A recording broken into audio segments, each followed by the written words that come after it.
Well, what a few days we have had. Cathartic for me, at least. Hopefully enlightening and validating and empowering for you.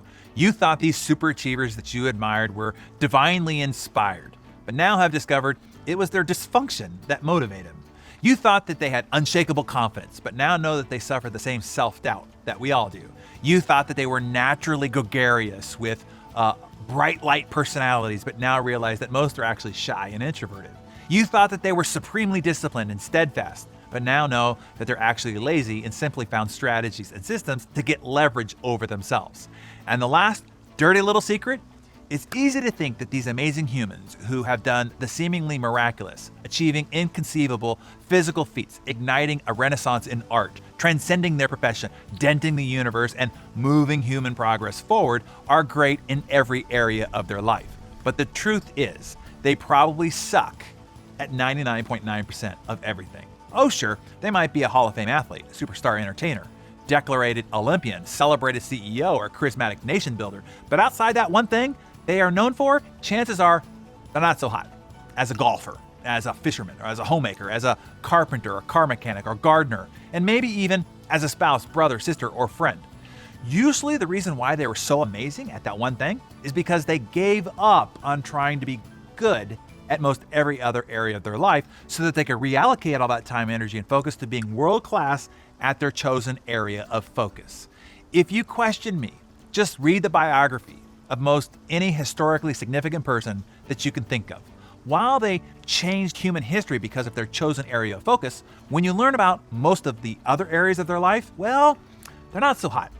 This is also why I always find it funny when people admire folks because they can hit a golf ball well, or throw a pigskin under pressure, or sing in perfect pitch, give Academy Award performances, or architect beautiful buildings, or design marvelous electronics, and then they learn that they're crappy husbands, or can't manage money, or have odd political views, or say really stupid things on Twitter.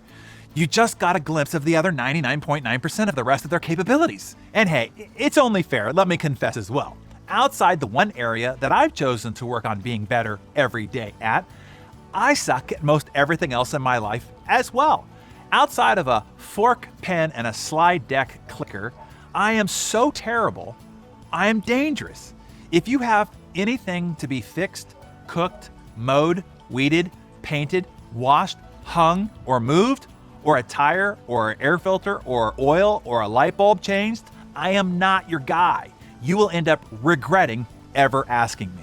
Now, I will say, because I've gotten pretty good at my one thing, I can hire a guy or gal to do all that you need done.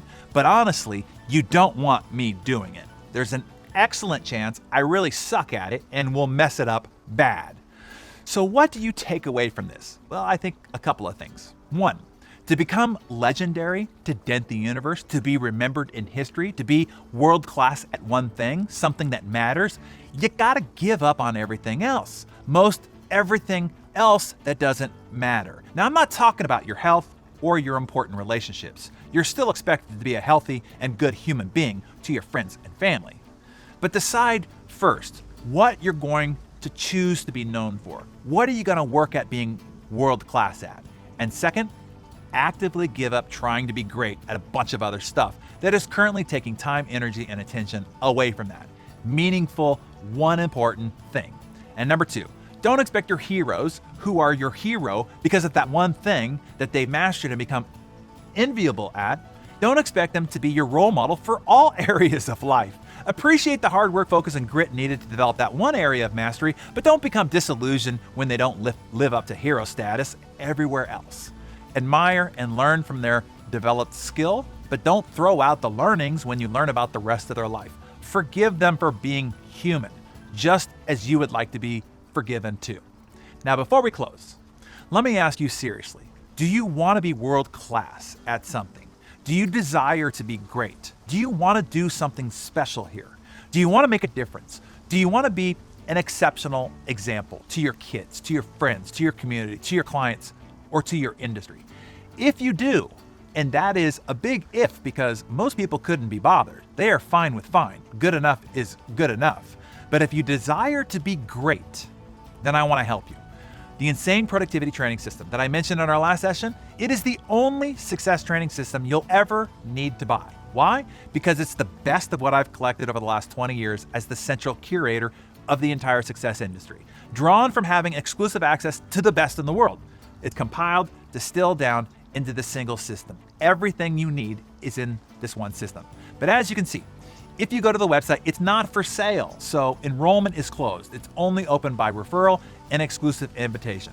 But since you've made it this far with me on this journey, I want to extend the invitation for you right now. If you desire to be great, I highly recommend that you step up and get enrollment into Insane Productivity. I'll make sure that there's a link or banner below this video session. Just know that this is a now open invitation. As soon as you click off this session, the invitation closes with it. You are welcome to accept or refuse the invitation. The choice is yours. It's a great test to see, do you really desire to do something great? And if you really will do what it takes to become so. So it's up to you. I look forward to seeing what you do. And tell us below, what is the one area you're working on to become world-class at? What do you want to be known for, to become legendary in? And tell us what you are now going to allow yourself to give up on or suck at so that you can reallocate the time and attention to what really matters to you, to your family, and to your future. I'll see you right back here for our next mentor session.